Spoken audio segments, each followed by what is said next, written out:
Odysseus, nobody's Cyclops. Legends speak of a Cyclops called Polyphemus, and how this giant lost something very dear to the Greek warrior king, Odysseus. Polyphemus lived on an island with others of his kind. It was there that Odysseus and his men found themselves marooned on return from the Trojan War.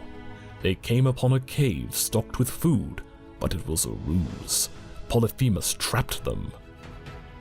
See, dim-witted as he may be, Polyphemus was more cunning than most Cyclopes. He was the son of the ocean god Poseidon after all.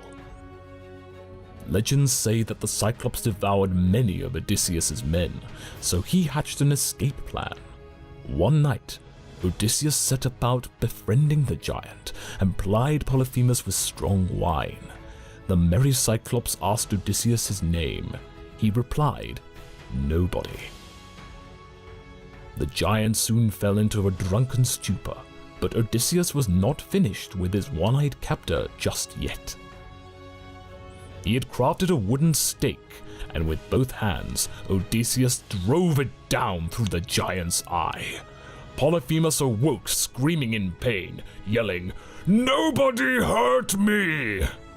The other Cyclops heard his calls but ignored him, thinking that nobody had indeed hurt him. However, Odysseus and his surviving men were not out of danger just yet. Just because Polyphemus was blinded didn't mean he could do no damage to the Greeks. Later, Polyphemus went out of the cave with his flock of sheep. He checked their backs to see if any of his captors were there. He found none, where Odysseus and his men were tied to the bellies of the sheep.